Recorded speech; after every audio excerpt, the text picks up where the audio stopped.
வாழ்க்கையில் ஒவ்வொரு மனிதருக்கும் ஒவ்வொரு விதமான கஷ்டங்களும் துன்பங்களும் இருந்துகிட்டே தான் இருக்கு.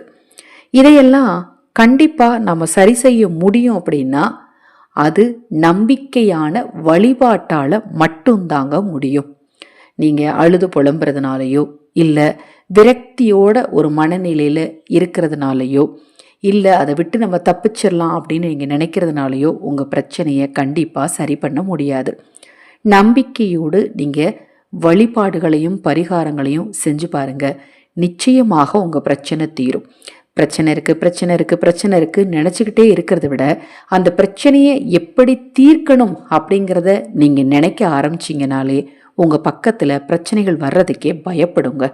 நம்ம சேனலில் நான் போடக்கூடிய பதிவுகளில் உங்களுக்கு சந்தேகம் இருந்தாலும் பூஜை பொருட்கள் உங்களுக்கு தேவைப்பட்டாலும் அக்ஷய பாத்திரம் உணவளிக்கும் திட்டத்தின் மூலம் ஆதரவற்ற ஏழை குழந்தைகளுக்கும் முதியவர்களுக்கும் உணவளிக்க விரும்பினாலும் அமாவாசை வருது, அமாவாசை நாளில் தவறாமல் நீங்கள் ஆதரவற்றவர்களுக்கு உணவளிக்க முன்வாருங்கள்.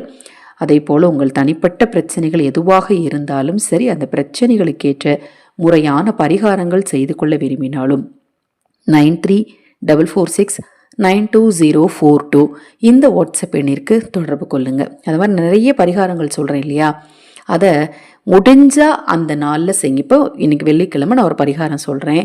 இந்த பதிவு ஒருவேளை நாளைக்கு நீங்கள் பார்க்குறீங்க அல்லது ஒரு ஞாயிற்றுக்கிழமையிலையோ புதன்கிழமையோ பார்க்குறீங்கன்னா அதுக்கு அடுத்த வெள்ளிக்கிழமையில் தாராளமாக செய்யலாம். மாதிரி சனிக்கிழமை சில பரிகாரம் சொல்கிறேன்.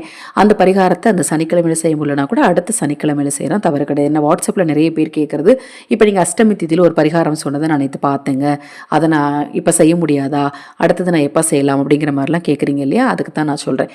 சில பரிகாரங்களை நான் அந்த பதிவிலே சொல்லிடுவேன். இந்த வெள்ளிக்கிழமையிலனா கூட நீங்கள் அடுத்த வெள்ளிக்கிழமை செய்யலாம், தவறு கிடையாது. இந்த சனிக்கிழமையிலனா கூட அடுத்த சனிக்கிழமையில செய்யலாங்கிறத நான் உங்களுக்கு முன்கூட்டியே சொல்லிடுறேன். அதே போல தான் இப்போ நான் சொல்லக்கூடிய பரிகாரமும் நீங்கள் ஒருவேளை இன்று இரவு உங்களால் செய்ய முடியலனா கூட அடுத்த வெள்ளிக்கிழமை இரவு அல்லது அமாவாசை இரவு நீங்கள் தாராளமாக செய்யலாம், தவறு கிடையாது. தரித்திரம் அறவே நீங்கணும், உங்ககிட்ட இருக்கக்கூடிய கெட்ட ஆற்றல் நீங்கணும். முதல்ல உங்களுக்கு பிரச்சனை உங்கள் மனம் பயந்துக்கிட்டே இருக்குது அப்படின்னாலே உங்ககிட்ட எதிர்மறை ஆற்றல் நிறைஞ்சிருக்குன்னு அர்த்தம். அதை நாம் வெளியேற்றக்கூடிய ஒரு பரிகாரம்னே சொல்லலாம். இந்த பரிகாரத்தை எலுமிச்சை அப்படிங்கிறது தேவகனி அப்படின்னு அழைக்கப்படுது. எல்லா தெய்வங்களுக்கும் நாம் வைக்கக்கூடிய ஒரு வழிபாட்டு பொருள் எலுமிச்சை தான். நாம் பாருங்கள், நம்ம பராசக்தியை கும்பிட்டாலும் சரி, துர்க்கையை கும்பிட்டாலும் சரி, சந்தோஷ மாதாவை கும்பிட்டாலும் சரி, பைரவரை கும்பிட்டாலும் சரி, சிவனை கும்பிட்டாலும் சரி, குலதெய்வத்தை கும்பிட்டாலும் சரி, நாம் கண்டிப்பாக இந்த எலுமிச்சம்பழத்தை வச்சு தான் கும்பிடுறோம். அது மாதிரி மாந்திரீக ரீதியாக என்ன பரிகாரம் செஞ்சாலும் மாந்திரீகத்தில் முதலிடம் வகிக்கக்கூடிய ஒரு பொருளே இந்த எலுமிச்சம்பழம் தான். அதனால் எலுமிச்சம்பழம் நல்லதுக்கும் பயன்படுத்துகிறாங்க, கெட்டதுக்கும் பயன்படுத்துகிறாங்க. அப்படி ஒரு அபரீத சக்தியை கொண்டது தான் இது எலுமிச்சங்கனி. இந்த எலுமிச்சங்கனியை இரண்டாக அறுத்துக்கணும். அறுத்துட்டு உங்கள் வீட்டு பூஜை அறையில் உட்காந்து மனதார உங்களுக்கு பிடிச்ச தெய்வத்தை வேண்டிக்கோங்க. வேண்டிட்டு அந்த எலுமிச்சை சாறு, ஒரு அரை எலுமிச்சம்பழத்தில் மட்டும் என்ன செய்யணும்னா சாறு எடுத்து ஒரு கிண்ணத்தில் ஊற்றிக்கோங்க. இன்னொரு அரை எலுமிச்சம்பழத்தில் குங்குமத்தை தடவி வச்சிருங்க. நான் மறுபடியும் சொல்கிறேன், 2 பாதியாக கட் பண்ணுங்க. பாதியை பிழிஞ்சு சாறு எடுத்து சாமி முன்னாடி வச்சுருங்க.